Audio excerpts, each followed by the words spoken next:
Selamat sore, salam sejahtera untuk kita semua. Saya singkat saja karena waktunya memang sudah sangat mepet. Tapi sebelumnya saya mau bacakan jampi-jampi dahulu biar berpengaruh untuk kita semuanya. Nur tajalli sifatullah, hendak mengaji kalam Allah, terang hati hamba Allah, terang seperti Rasulullah.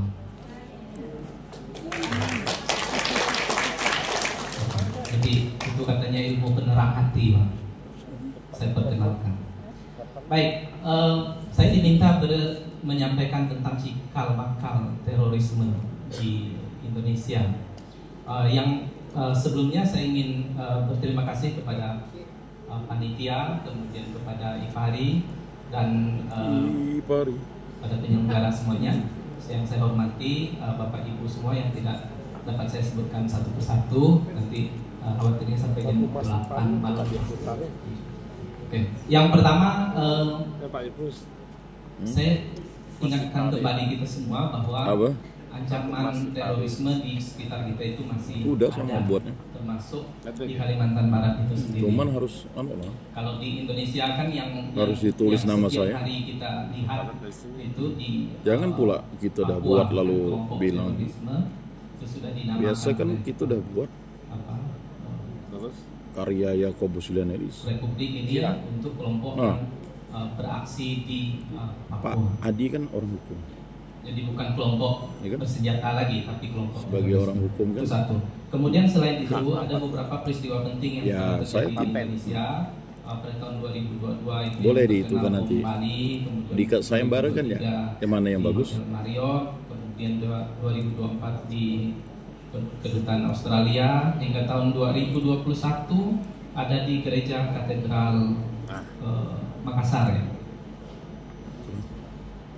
Kemudian untuk di Kalimantan Barat, Bapak Ibu semua, dalam berdasarkan hasil penelitian kami, posisi Kalimantan Barat dari sisi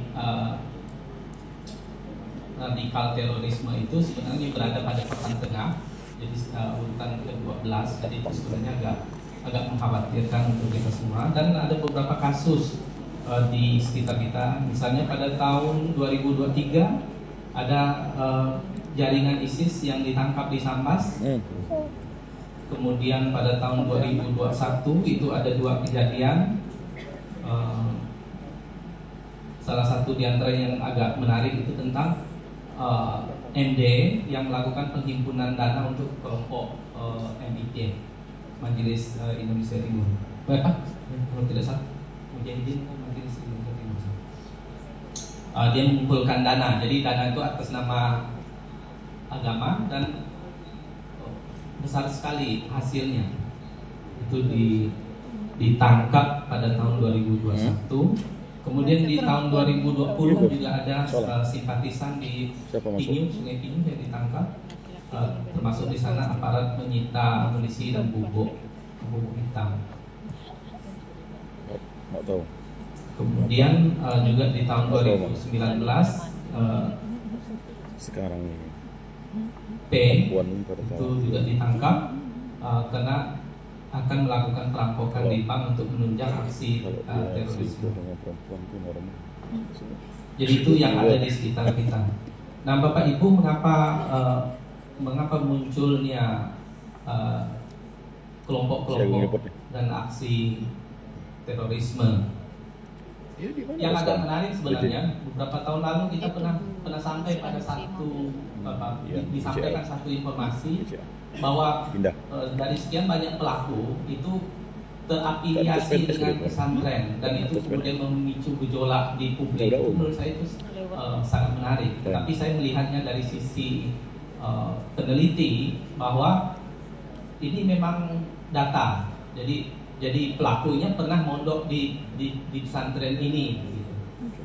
Walaupun kita tidak terima dikatakan bahwa pesantren, kan ada kemudian dengan bahasa yang agak menyinggung, mengatakan sarang segala macam, tetapi sebenarnya tidak, karena jumlahnya kan sangat banyak dan ini hanya 1-2 saja. Tapi teridentifikasi beberapa diantaranya adalah alumni tempat tertentu. Maka tadi sempat diingatkan tentang pesantren, kemudian tentang oleh Pak Kanwil tadi, diingatkan tentang pesantren, kemudian tentang taman apa tadi itu Pak? Taman hiburan ya, Pak saya. Jadi tentang tamannya.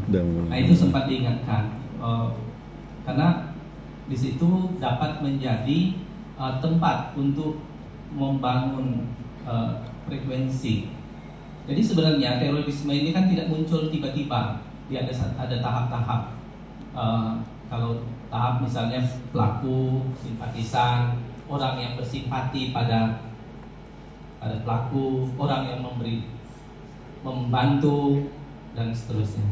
Jadi ada tingkat-tingkatnya itu. Kemudian kelahiran itu juga dipengaruhi ya dari sejarah kita di Indonesia kan memang kita kenal kalau di pelajaran sejarah kita belajar tentang adanya gerakan Darul Islam atau Tentara Islam Indonesia.